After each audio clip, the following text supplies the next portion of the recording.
हाथ थोड़ा पीछे रख, बेटी है मेरी, पीछे रख हाथ थोड़ा। चल जल्दी कर। सर जी परेशान मत होइए, आपको जो फोटो अच्छी लगी उनमें से आप रख सकते हैं। चलो जल्दी। ओए ओए गड्डी कितने गई मेरी? और लगता है ले गए। हाँ सब तेरी वजह से हुआ है। अगर देर नहीं करती ना तो मेरे को गाड़ी यहाँ सड़क पे पार्क नहीं करनी पड़ती। तुमको पता है कितना डैमेज करेंगे मेरी कार के साथ? सारा का सारा घर मेरी बर्बादी करने पे तुला हुआ है। और मुंह क्या देख रहे हो? जाओ रिक्शा लेके जाओ, मैं गाड़ी छुड़ा के लेकर आता हूँ। जाओ।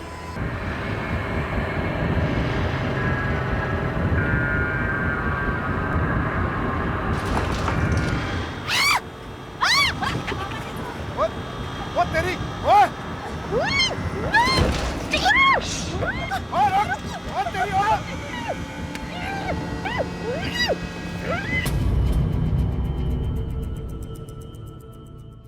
कौन खाएगा ये? कौन खाएगा? थोड़ा सा और।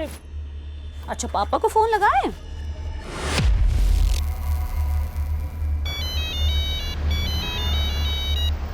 हेलो।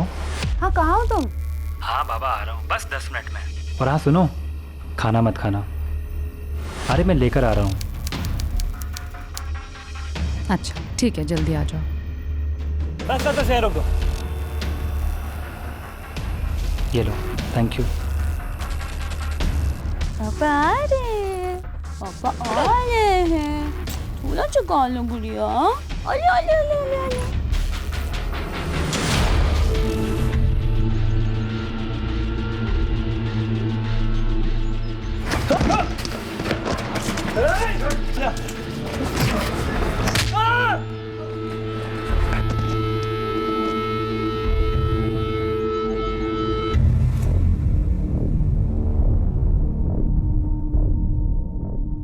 चल मुंह खोल।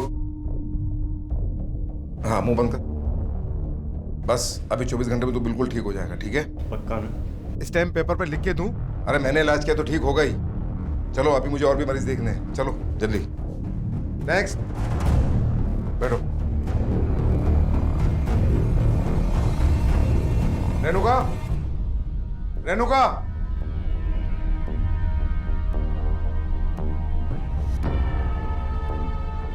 कुछ नहीं होगा, कोई दिक्कत की बात नहीं, ठीक है? क्या कर रही है तू यहाँ? समझे?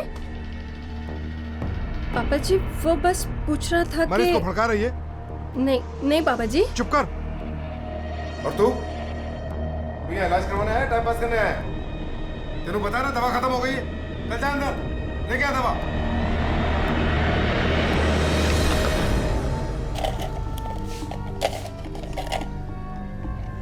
आप प्लीज रोइए मत। आप तो जानते हो डॉक्टर साहब को, वो ऐसे ही हैं। अब कौन क्या कर सकता बताइए। राजस्थानी का दवाखाना यही है?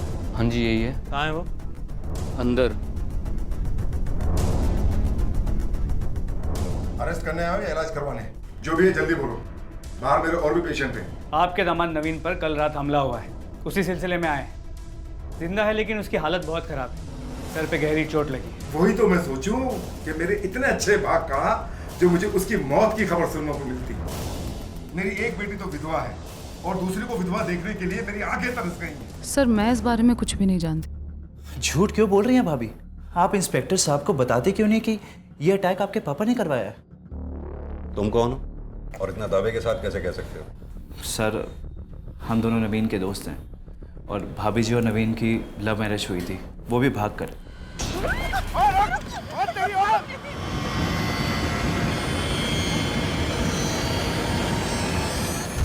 तुम लोग भी ना सही में किडनैपिंग कर रहे हो क्या? अब हटाओ ये सब, डर लग रहा है तुम लोगों को देख के।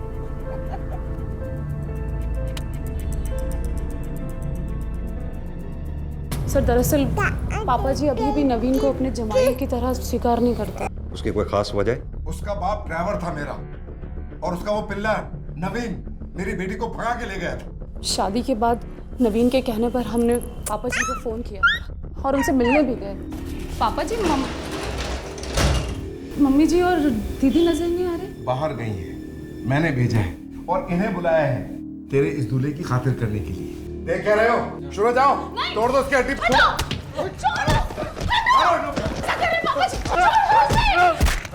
हिम्मत मारो थोड़ा सा रोक दीजिए ये सब, रोक ओए, हाथ दीजिए, मारे। मैं पुलिस को फोन करूंगी। हाथ पैर तोड़ दो इसके। ओए छोड़ दो, रुको। नवीन उठो, कभी माफ नहीं करूंगी आपको इसके लिए मैं। चल निकलो तो, और मुड़ के मत आना थे। चलो। सर एक बार पहले भी इसने नवीन को बहुत मारा था और सर जान से मारने की धमकी भी दी थी। हाँ दी थी धमकी। मैं तो अब भी चाहता हूँ कि वो मर जाए, लेकिन उसके गंदे खून से मैं अपने हाथ रंगना नहीं चाहता। अरे एक नंबर का लालची है वो नवीन। पैसे पे नजर थी उसकी मेरी और मेरे क्लिनिक पे, और मेरी बेटी उसी का साथ दे रही है। सर नवीन एक बहुत ही खुददार आदमी है, उन्हें पापा जी के पैसों में बिल्कुल इंटरेस्ट नहीं है। अगर इंटरेस्ट होता तो आज पापा जी यहाँ हॉस्पिटल में पड़े होते, नवीन नहीं। देखो मैं भी बहुत बिजी हूँ। वैसे भी कोई सबूत है तुम्हारे पास? नहीं ना? तो जाओ ढूंढो सबूत, जब मिल जाए तब आना। Next patient. निहायत ही बददिमाग, बदतमीज और पागल किस्म का आदमी है ये डॉक्टर। मुझे लगता है नवीन पे अटैक इसी नहीं करवाया होगा सर। लेकिन एक बात है, उसने पहला हमला शादी के 2 महीने बाद कराया। उसे इतनी ही नफरत थी तो दूसरा हमला इतने टाइम बाद क्यों कराएगा? फिलहाल तो नवीन पे जहाँ अटैक हुआ था मैं वहाँ जा रहा हूँ। सुनसान एरिया है, देखता हूँ पूछताछ करके किसी ने अटैकर्स को देखा हो तो। ठीक है, बताना मुझे। ठीक है सर, चलो गाड़ी सीधी ले लो। ठीक है, फाइल भिजवा दीजिए।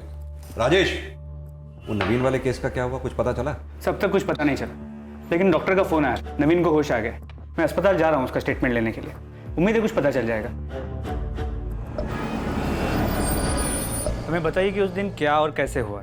सर उस दिन मैं रिक्शा से उतरकर घर जा रहा था, किसी ने मेरे सर पे, फिर मैंने उसे पकड़ लिया। वो छुड़ाने की कोशिश कर रहा था। अचानक से एक और आदमी आ गया। उसके बाद मेरी आंखों के सामने अंधेरा छा गया। उन दोनों में से किसी का चेहरा देखा है आपने? नहीं सर, उन्होंने मुंह पर रुमाल बांध रखे थे। आपकी बीवी और आपके दोस्तों ने बयान दिया है कि ये हमला शायद आपके ससुर ने कराया है। आपको भी ऐसे ही लगता है? नहीं अश्मिता, हम बिना किसी सबूत पे उन पर ऐसा इल्ज़ाम नहीं लगा सकते। पर नवीन हो सकता है उन्होंने। अश्मिता प्लीज। सर मुझे जो पता था मैंने आपको सब बता दिया, इसके आगे मुझे कुछ नहीं पता।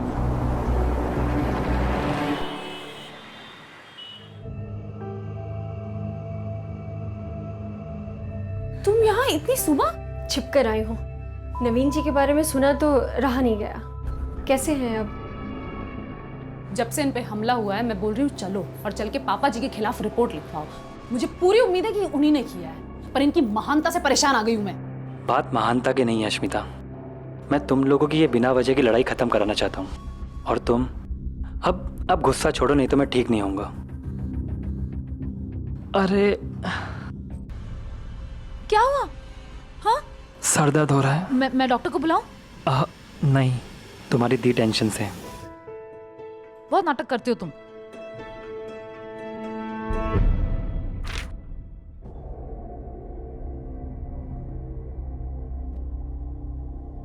मैं क्या जी, एक काम वाली रख ले, मेरे कमर का दर्द बढ़ता जा रहा है। क्यों? वो पिछली बारी नौकर रखे से याद है की तसी उसने? वो ड्राइवर का बेटा तेरी बेटी को लेकर भाग गया था, और अब एक और नौकर रख लूं हैं, ताकि कोई नया कांड करवा लूं। और वैसे भी खाली बैठी रहती है, तू करती की है?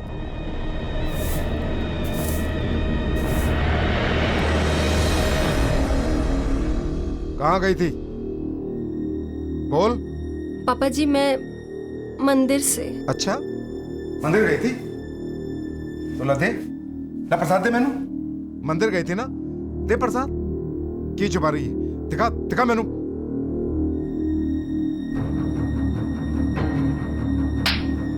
मेरे मना करने के बावजूद तू उस भगोड़ी और उस ड्राइवर के बेटे से मिलने गई? कभी कभी तो मैनू लगता है कि ये दोनों मेरी सगी औलाद हैं भी कि नहीं। ये क्या कह रही जी आप? सही कह रहा हूँ। एक तो मुझे जेल भेजने पे तुली हुई है, और दूसरी उसकी जाके पीठ ठोक रही है, मेरे घर से खाना लेकर उन्हें खिला रही है। खबरदार, खबरदार, आज के बाद तो अगर तू उन दोनों से मिली तो, वरना तेरा गला खुद दबा दूंगा मैं, समझी? चल जाए तो।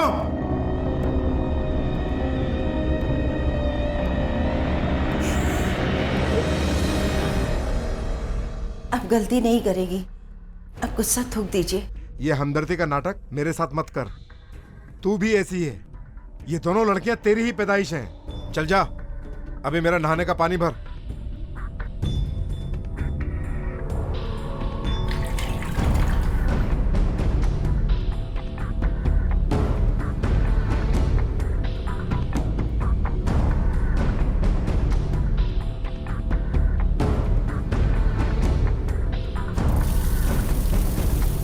कभी कभी तो मैंने लगता है कि ये दोनों मेरी सगी औलाद है भी कि नहीं।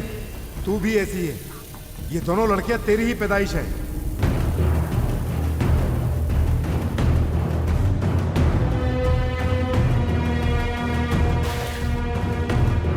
पानी तैयार है, आ जाओ।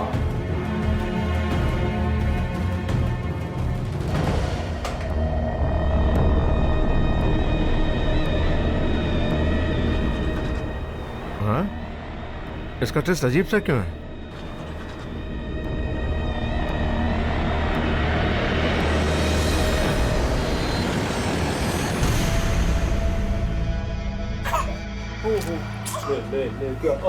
दीदी का मैसेज आया था, लिखा था परेशान है बहुत। अब मैं फोन लगा रही हूँ, मैसेज कर रही हूँ, पर कोई रिप्लाई नहीं दे रही। जरूर पापा जी ने कुछ किया होगा। मुझे तो समझ में नहीं आता झेलती क्यों इस आदमी को, घर से क्यों नहीं निकल जाती। तो लेकिन जाएगी कहाँ वो? अरे पढ़ी लिखी है, अनपढ़ गंवार नहीं है, अपनी जिंदगी खुद जिए, फिर मुझे फोन कर करके परेशान करती हैं। और आज तो मम्मी जी भी मेरा फोन नहीं उठा रही है, दीदी भी नहीं उठा रही है। सुनिए जी, रेणुका कहीं भी नहीं दिख रही। पूरे घर में देख लिया, उसके कमरे में भी देख लिया। कहीं भाग तो नहीं गई अपनी बहन की तरह? कैसी बात कर रहे हैं जी? उसका सारा सामान कमरे में पड़ा है। अगर भागती तो सामान लेके नहीं जाती। सर जी, क्या बात है? रेणुका क्लिनिक पे तो नहीं आई? नहीं जी, मुझे तो सुबह से नहीं दिखी। तो फिर कहाँ जा सकती है? गई होगी अपनी बहन और जीजा के पास। आने दे आज उसे, उसकी टांगे तोड़ के रख दूंगा। मम्मी जी आप परेशान मत होइए। हाँ कुछ पता चले तो मुझे बताइएगा। हाँ ठीक, नमस्ते। सुन रहे हो? अब क्या हुआ? दीदी का कहीं पता नहीं चल रहा है। मम्मी जी को भी कुछ नहीं पता है और कंपाउंडर को भी कुछ नहीं पता है। मुझे लगता है पुलिस में कंप्लेंट करनी चाहिए हमको, मुझे डर लग रहा है बहुत। नहीं जी सर, मेरा कोई हाथ नहीं है उसे गायब करने में। और झूठ बोल रही है। तो आप ही बता दीजिए सच क्या है। कहाँ है आपकी बेटी? और मैंने की पता, विधवा थी, चली गई अपने किसी यार के नाम, फिर से घर बसाने के लिए। आप कह रहे थे आपकी बहन अक्सर परेशान रहा करती थी, कोई खास वजह? हाँ जी सर, ये है वजह। सर मेरी बहन ने भी मेरी तरह लव मैरिज की थी, पर उसकी किस्मत खराब थी तो शादी के 1 साल बाद ही एक्सीडेंट में उसके पति की डेथ हो गई। इस वजह से वो वापस घर आ गई, और जब वो घर वापस लौट के आई है ना सर, इन्होंने उससे भी उतनी नफरत की जितनी मुझसे करते। लेकिन फिर भी उसको घर में रखा था मैंने। हाँ रखा था, पर किस तरह, याद है आपको? तेरे भागने का जितना दुख था मुझे, आज उतनी खुशी हो रही है तेरी उजड़ी हुई मांग देखकर। आना पड़ा ना, वापस आना पड़ा ना इस घर में। अब सुन, अगर तुझे इस घर में रहना है तो मेरे नियम से रहना होगा, वरना डूब मर किसी कुएं में, कूद जा, मैंने कोई फर्क नहीं पहनता। सर जब नवीन हॉस्पिटल में एडमिट थे तब दीदी उन्हें देखने आई थी, और तब दीदी को जान से मारने की धमकी दी थी पापा जी ने। मुझे तो लगता है इन्हीं का हाथ है, आप पता लगाइए। हाँ, मरवा दिया मैंने उसको, और मैंने तेरे पति को मरवाने की कोशिश की थी। मुझे और कोई काम धंधा थोड़ी है। रोज सुबह उठता हूँ, नाश्ता करता हूँ और निकल जाता हूँ कत्ल करने के लिए, है ना? देखिए साहब, इस सब नाटकबाजी के लिए आपके पास टाइम होगा, मेरे पास टाइम नहीं। जब तक मेरे खिलाफ कोई ठोस सबूत हो, प्लीज मुझे परेशान मत करना। शानी साहब, अपनी आवाज और अपने अंदाज को जरा शराफत के दायरे में रखिए। मुझे अपनी दवा बेचने की कोशिश हरगिज मत करना। जब जब हमें आपकी जरूरत पड़ेगी आपको बुलाएंगे, और आप आएंगे भी। अगर नहीं आए तो आपको उठा के लाएंगे, समझे? हमने आपकी FIR दर्ज कर ली है, जैसे ही कुछ पता चलेगा आपको इन्फॉर्म कर देंगे। Thank you sir. Thank you. ये आदमी बहुत अजीब है। सही कह रहे थे। इस आदमी के घर में एक के बाद एक 2 वारदातें हुई। पहले नवीन पे अटैक, फिर बड़ी बेटी गायब। कुछ तो मसला है। एक काम करो, इसकी फैमिली के बारे में जरा आसपास पूछताछ करो। जी सर।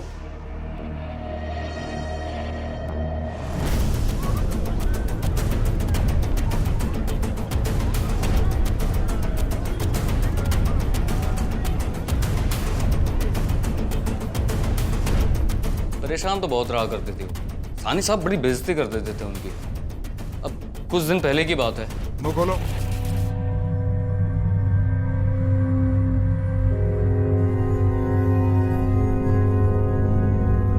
अब कौन से राजकुमार के सपनों में खोई है मरजानी? एक बार विधवा होकर तेरे अरमान ठंडे नहीं हुए? नहीं पापा जी, वो जिस तरह गपक कर रोटियां तोड़ती है ना, उसी तरह काम भी किया कर, वरना जा सकती है, दरवाजा खुला है, और जाके मर सकती है कहीं भी। सॉरी पापा जी। लेकिन ये तो आम बात थी सानी साहब के लिए, हमेशा ऐसे ही पेश आया करते थे उनके साथ। इसके अलावा और कोई खास बात जो रेणुका से जुड़ी हो? नहीं साहब, ऐसा तो कुछ नहीं था।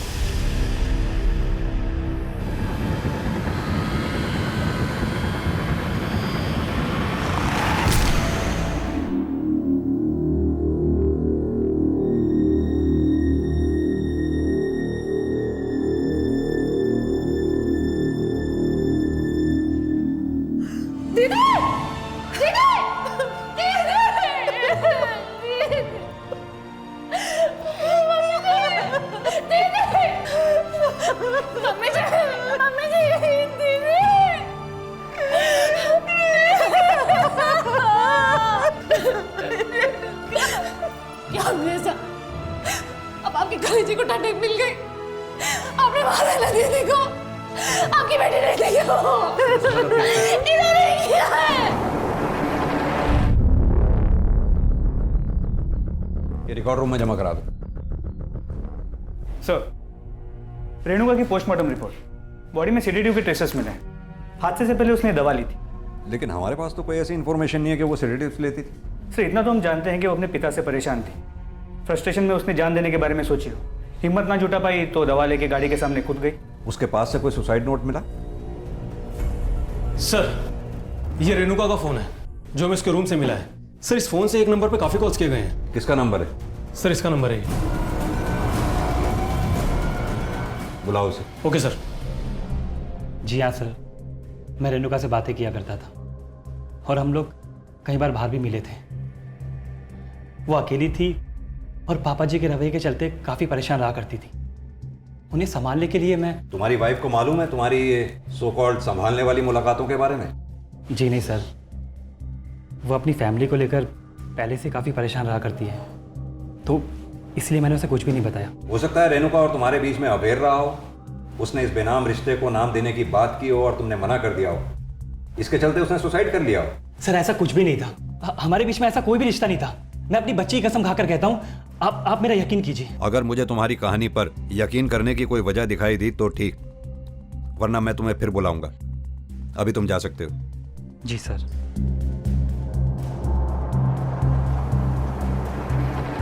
मेरी पीठ पीछे मेरी बहन के साथ ये सब करते शर्म नहीं आई तुमको? मैं ही अंधी थी जो तुम पे भरोसा किया। तुम पागल हो क्या? पुलिस का ठीक है, पर तुम कैसे हो सकती मेरे बारे में ऐसा? सफाई देने की कोई जरूरत नहीं है। मैं अपनी बच्ची को लेकर जा रही हूँ, ऐसा नहीं जाना तुम्हारे साथ मुझे। मेरी बात सुनो प्लीज। मैं अपनी बच्ची कसम खाकर कहता हूँ, ऐसा कुछ भी नहीं। मैं सिर्फ तुम्हें प्यार करता हूँ और किसी को भी नहीं। बस मेरा यकीन करो प्लीज।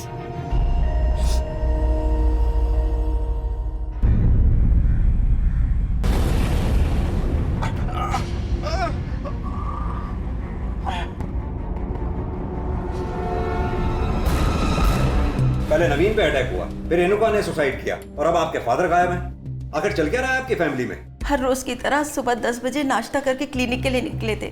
फिर कंपाउंडर का 11 बजे फोन आया कि हेलो। मैं परेशान हो गई क्योंकि वो क्लिनिक के लिए ही कह के निकले थे। मुझे लगा शायद किसी काम से गए होंगे, लेकिन जब शाम तक कोई खबर नहीं आई तो मैंने अश्मिता को फोन किया। हेलो अश्मिता। ठीक है, अभी तो आप लोग जाइए, जैसे ही हमें कोई खबर मिलेगी आपको इन्फॉर्म कर देंगे।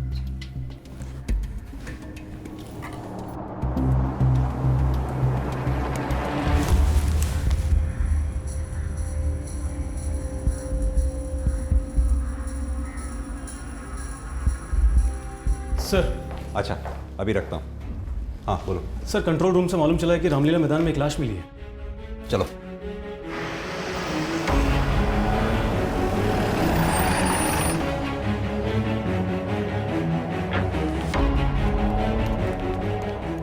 सर, मैंने ही आपको फोन किया था, ये लाश मिली। ये तो अजीत सानी है। एक काम करो, आसपास देखो जरा, कुछ मिलता है क्या? हर्ष, एम्बुलेंस को कॉल करो, बॉडी को पोस्टमार्टम के लिए भेजना। आप लोगों में से किसी ने देखा इसे कोई डाल के गया हो या कुछ? सर उनकी गाड़ी गार्डन में पीछे खड़ी है। हर्ष, आओ जरा।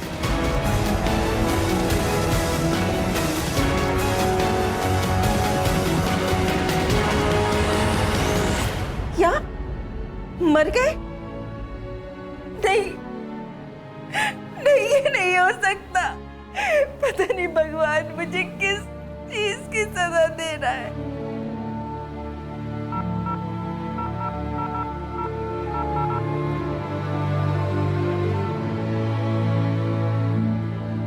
हेलो मिसेस शर्मा, आपके यहाँ वो काम वाली बाई आती है ना, उसे जरा प्लीज भेज दो। हाँ, नहीं, अपने लिए आज से ही रखूंगी। हाँ। छोड़ दो प्लीज, छोड़ दो मुझे, प्लीज छोड़ दो मुझे।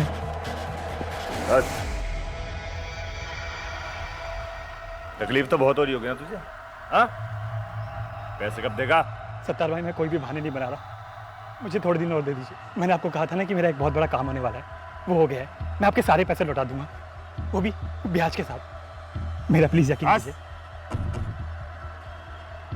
पैसे घर पहुंचा दे, वरना तुझे, समझा? रोए। सर, पोस्टमार्टम रिपोर्ट के मुताबिक अजीत की मौत हार्ट अटैक से हुई थी। शक की कोई गुंजाइश नहीं है। केस को आगे इन्वेस्टिगेट करने के लिए हमारे पास कोई लीड नहीं। हर्ष, अजीत के केस में कुछ गड़बड़ जरूर है। अजीत मेडिसिन की फील्ड से था, भले ही उसके पास डॉक्टर की डिग्री नहीं थी, लेकिन उसके पास नॉलेज थी। फिर वो हार्ट अटैक के साइंस को कैसे मिस कर सकता था? उसके पास मोबाइल फोन था, एटलीस्ट मदद मांगने के लिए वो किसी को फोन करके कोशिश तो कर ही सकता था। इसके अलावा वो घर से क्लिनिक के लिए निकला, बिना किसी को बताए घर से इतनी दूर रामलीला मैदान कैसे पहुंच गया? एक के बाद एक घर में 2 मौतें होना, ऐसा कुछ तो है जो इस फैमिली में नॉर्मल नहीं है। सर, अजीत की जेब से माता के मंदिर की पार्किंग स्लिप मिली थी, हो सकता है वहां से कुछ पता चले। कौन सा मंदिर? झंडे वाला। ठीक है, आओ चलें।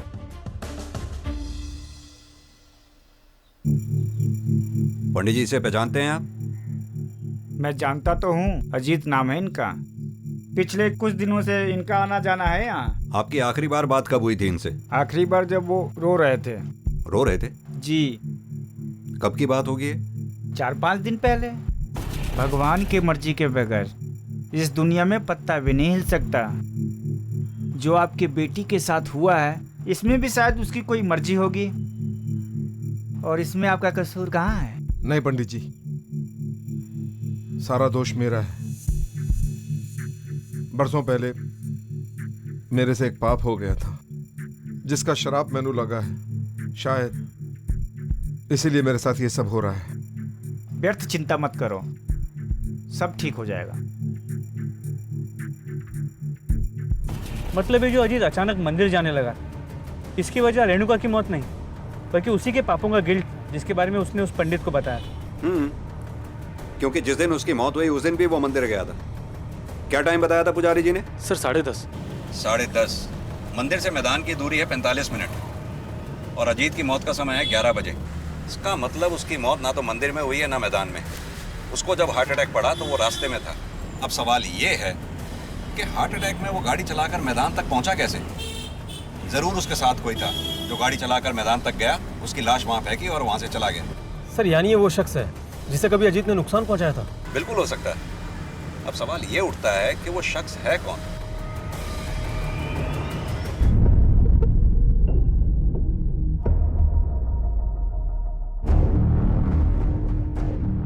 अच्छे से साफ कर रही है ना? हाँ। एक भी निशान नहीं छूटना चाहिए, चमकना चाहिए। बिल्कुल चमकेगा। और सुन, ये जाले जो दिख रहे हैं ना, इनको भी साफ कर दियो। कर दूंगी।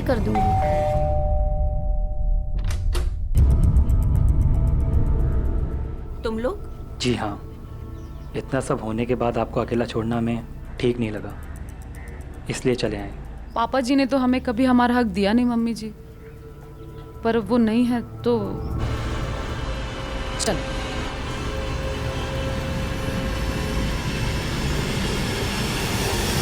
नहीं सर, सानी साहब बड़े कड़वे आदमी थे, किसी से ढंग से बात तक नहीं करते थे, लेकिन ऐसी कोई दुश्मनी नहीं थी उनकी किसी से। कोई और बात? क्लिनिक में कभी कुछ ऐसा हुआ हो जो रोजमर्रा से अलग हो? नहीं सर, मेरी जानकारी में ऐसा कुछ नहीं। ठीक है, वो मुझे पेशेंट्स की लिस्ट दे दो।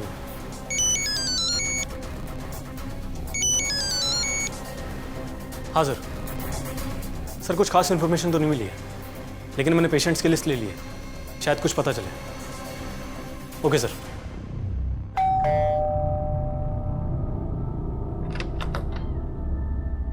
मैडम, ये सरला जी का कुरियर है।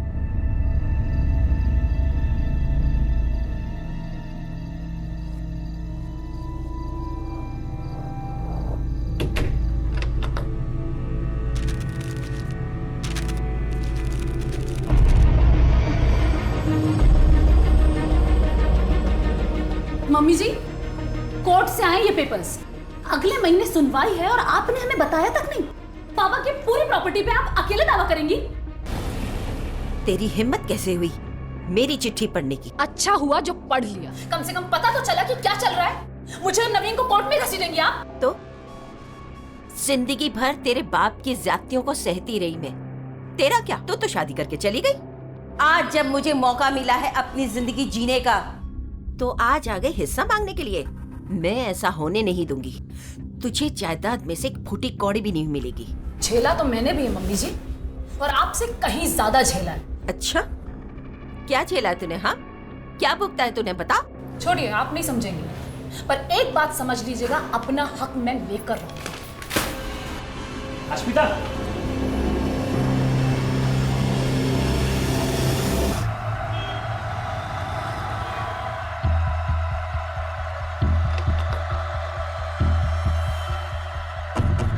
हाँ भाई भाई भाई बस मुझे थोड़ा और टाइम दे दो।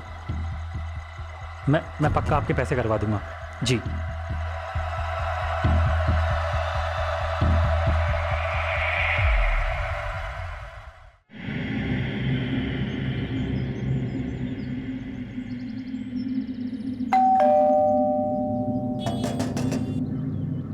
मैडम जी, दरवाजा खोलो। दरवाजा खुला है।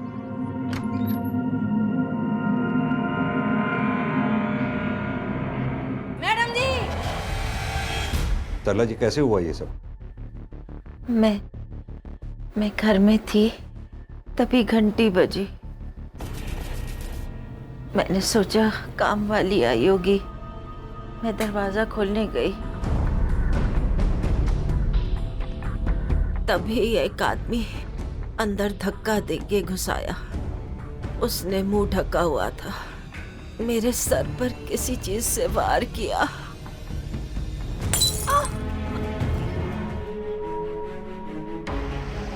सर, इस अजीत ने जरूर किसी के साथ कुछ बहुत बुरा किया था, और ये वही शख्स है जो ये सब कुछ कर रहा है। हो सकता है कि रेणुका की मौत भी सुसाइड ना हो के मर्डर हो।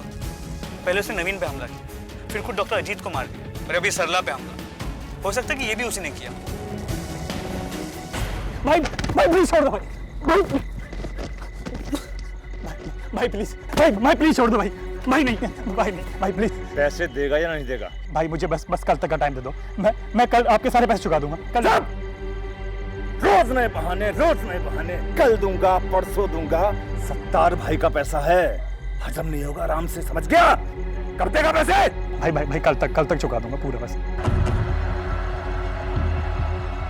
कल मतलब कल, आखिरी बार बोल रहा हूं, समझ गया?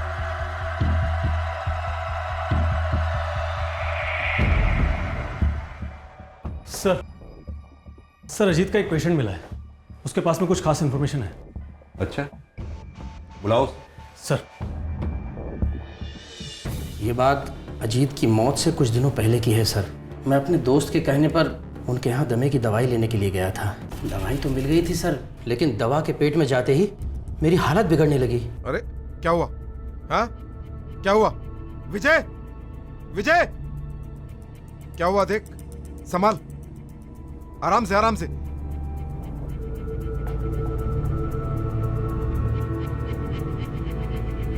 कुछ मिलाया था इसमें क्या? मैंने कुछ नहीं मिलाया। संभाल इसे, संभाल। अरे इसे कुछ हो गया तो हम लोग मुसीबत में पड़ जाएंगे, समझा?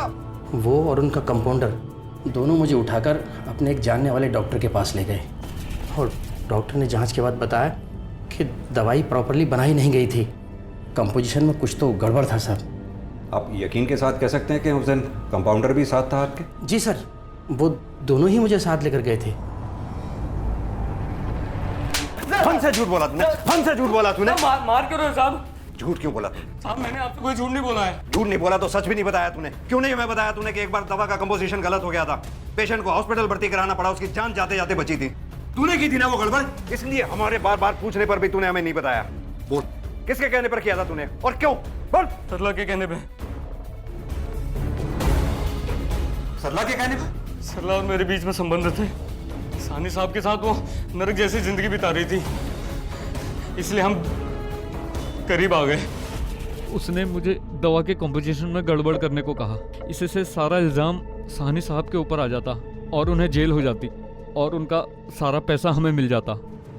सानी साहब को मिलावट का तुरंत पता चल गया था और उन्होंने सारी की सारी दवा फिकवा दी थी। इस तरह हमारा सारा प्लान चौपट हो गया था, जिसे तूने बाद में पूरा किया, अजीत सानी को मारकर। लेकिन रेणुका को क्यों मारा तूने? साहब मैं सच कह रहा हूँ, मैं कुछ भी नहीं जानता हूँ इस बारे में। लेकिन क्या? मैंने उससे शादी की थी ये सोचकर कि डॉक्टर की बीवी बनने के बाद मुझे इज्जत और आराम मिलेगा, लेकिन नहीं, उसके साथ शादी कर उस आदमी ने मेरे सारे सपने तोड़ दिए। जिसके चलते आप अपने पति के कंपाउंडर के करीब आ गए। हम ये भी जानते हैं कि आपने अपने अटैक का नाटक झूठा रचा था। आपके आशिक ने हमें सब बता दिया है। अश्मिता और नवीन दोनों बिना बुलाए मेरे घर पर आ गए, मेरे आके रहने लगे, जायदाद में हिस्सा मांगने लगे, तो मैं और क्या करती? मजबूरन मुझे वो नाटक करना पड़ा। आपने अपनी बड़ी बेटी रेणुका और अपने पति अजीत सानी को किसके साथ और कैसे मारा? रेणुका ने तो खुदकुशी की थी ना, और इनकी मौत तो दिल के दौरे की वजह से हुई थी ना। पहले हमें भी यही लगा था, पर हमें अब यकीन हो गया है कि उन दोनों का मर्डर किया गया है।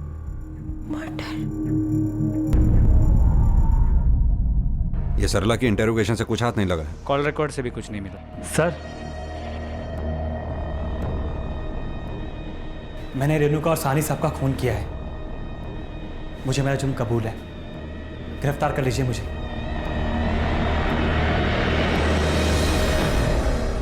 ये बताओ, ये कन्फेशन सडनली क्यों? मैंने मार्केट से कई लोगों से पैसा उठाया था ब्याज पे, और मैं उसे चुका नहीं पा रहा था। कर्जदारों ने जीना मुश्किल कर रखा था मेरा। उन्हीं में से किसी एक पार्टी ने मुझ पर हमला कराया था उस दिन। ये बात मैंने आपसे और मेरी पूरी फैमिली से छुपाई, क्योंकि मैं नहीं चाहता था कि अश्मिता के पापा को एक और मौका मिले इसे टोकने का। सानी साहब के पास बहुत पैसे थे, अगर उन्हें कुछ हो जाता तो अश्मिता को जायदाद में हिस्सा मिलता और उससे मेरी सारी प्रॉब्लम ख़त्म हो जाती। इसीलिए मैंने उन्हें मारने का फैसला किया, और मैं जानता था कि वो हर रोज़ मंदिर जाते हैं। जब वो मंदिर से बाहर निकले, मैंने उन्हें ज़बरदस्ती गाड़ी में बिठाया, लेकिन उन्हें रास्ते में ही हार्ट अटैक आ गया। लेकिन तुमने रेणुका को क्यों मारा? सर, वो बहुत सीरियस हो गई थी मेरे और अपने रिश्ते को लेकर, और मेरे पीछे पड़ गई थी कि मैं अश्मिता को छोड़कर उससे शादी कर लूँ। मुझे ब्लैकमेल कर रही थी कि अगर मैंने उसकी बात नहीं मानी तो वो अश्मिता को सब कुछ बता देगी। तो मैंने उसे मैसेज करके मिलने बुला लिया जेठाला के पास। नवीन, अश्मिता कहाँ है? रेणुका, वो अश्मिता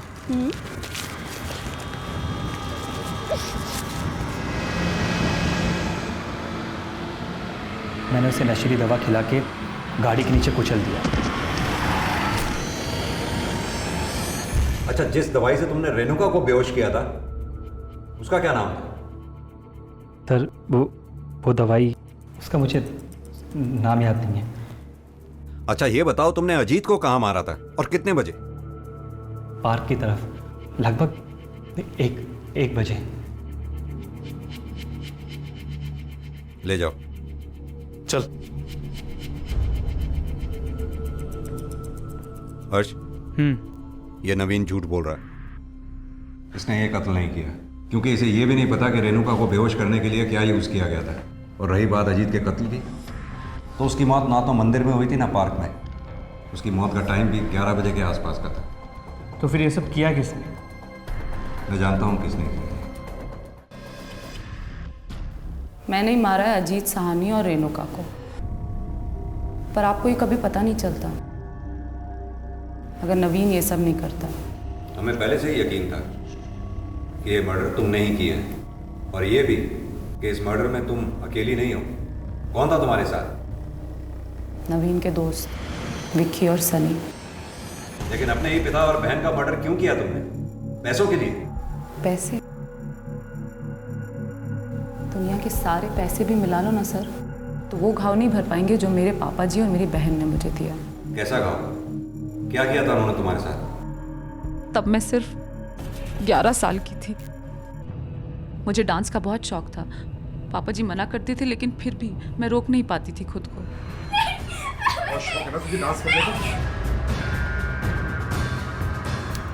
दीदी थी वहाँ, वो भी डरी हुई थी, लेकिन फिर भी बड़ी थी वो मुझसे, मुझे बचा सकती थी, लेकिन उन्होंने ऐसा किया नहीं। इस बात को तो कई साल बीत गए, फिर बदला इतने साल बाद? क्योंकि मैंने जिंदगी भर अपने आप को रोक के रखा था। अपने पापा जी की करनी की सजा नहीं देना चाहती थी उन्हें, पर एक दिन ऐसा कुछ हुआ कि मेरे सब्र के सारे बांध टूट गए। ऐसा क्या हुआ था? हमें पैसे की बहुत ज़रूरत रहती थी सर। नवीन के पास कोई पक्का काम नहीं था, टेम्परेरी जॉब थी। उसी बीच हमारी बेटी भी हो गई। नवीन के ऊपर बहुत कर्जा बढ़ गया, लेनदारों ने हमारा जीना मुश्किल कर दिया। इन हालातों में अपने पापा जी के आगे हाथ फैलाने पड़े। बहुत ज़्यादा ज़रूरत है, मेरी छोटी सी बच्ची है। पापा जी, मम्मी जी, आपको भी मेरी हालत देख के तरस नहीं आ रहा? कुछ तो बोलिए।